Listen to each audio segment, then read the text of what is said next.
Hello everyone! So, another day, another vlog na naman tayo. It's me, Tina, ng Hong Kong. So, ngayon guys, pakita ko sa inyo yung simpleng linis lang dito sa bahay ng amo ko. Yung papetiks-petiks lang yung trabaho ba. Punas-punas, kasi yung bahay nila bago lang. And, malinis naman na may mga kunting alikabok. Kaya, kailangan punas-punas ka lang. Ayan. Then, ayusin yung mga kalat-kalat ng bata, yung mga laruan niya. Ayan. Daming laruan ng alaga ko, guys. And then, mga libro. Yun yung mga pinagbibili ng nanay niya. And, dyan, sa oras na yan, guys, tulog yung alaga ko. And, katabi niya yung kanyang lola. And ako, habang tulog siya, ako na may maglilinis-linis. Kasi ako, hinard talaga nila ako as, yaya. Pero, syempre kapag wala ka naman ng ginagawa, nakakaya naman yung paupo-upo ka lang. Kaya ang ginagawa ko naglilinis na din ako ng bahay, guys. And minsan nagluluto din ako. Pero madalas na nagluluto is yung lola. Pero kapag talagang mag-ala yung ginagawa ko at yung yung bata hindi masyado nagpapaalaga sa akin, naglalaro lang siya. Ayun, madami akong nagagawa dito sa bahay kapag ganyan. Pero kapag may sakit yung bata and nag-iinarte, talagang focus ako sa kanya kasi nasa stage na siya ng kalikutan.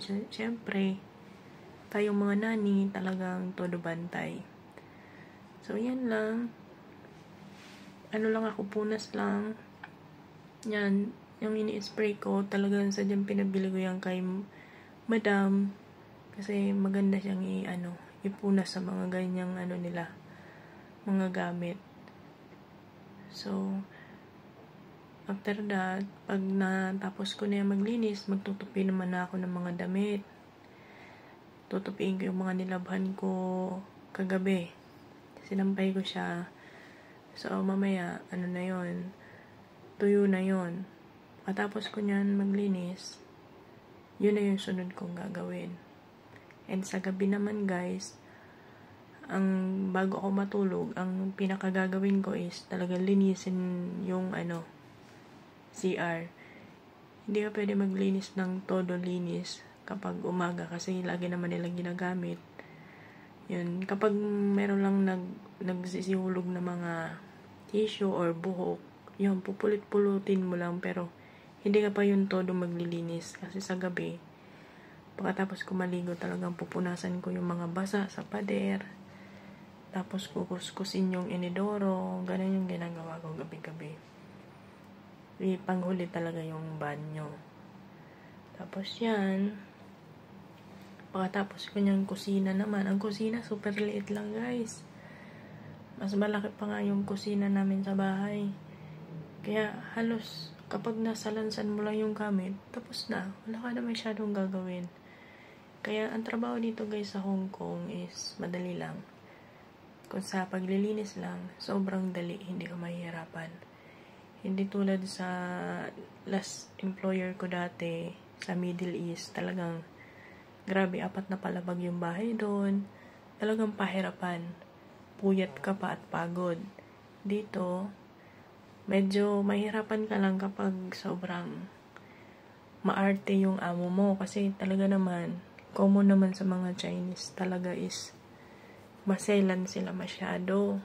Talagang merong ganun. Pero sa akin, maselan naman sila. Pero yung lang, sakto lang, yung kayang-kaya kong i-handle ba. Kaya parang sa akin, mas magaan ang trabaho dito kaysa sa Middle East. Kaya kung sino, guys, yung gusto mag-apply dito, talagang mapapagaan ang trabaho mo dito.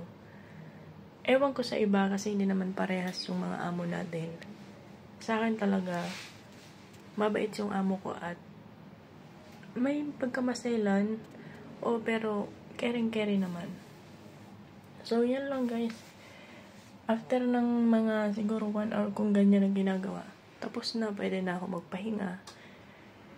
Minsan nga pwede daw ako matulog, kaya lang hindi naman ako natutulog. Kasi ginagawa ko ganito, nagba-vlogging. Sinasabay ko sa sa trabaho ko dito. So guys, pa-subscribe naman ang aking channel sa YouTube. Malaking tulong na yun guys, and pa-like and na din, pa-comment down below sa aking mga videos kasi nagsisimula pa lang ako dito sa YouTube, and sana maanuhan nyo din ako, matulungan nyo din ako na ma-monetize dito ni YouTube sa sa channel ko.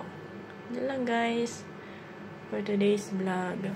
And yan yung kusina, nauna ko na yan linisan.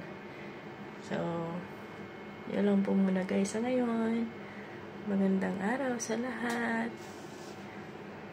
Bye-bye!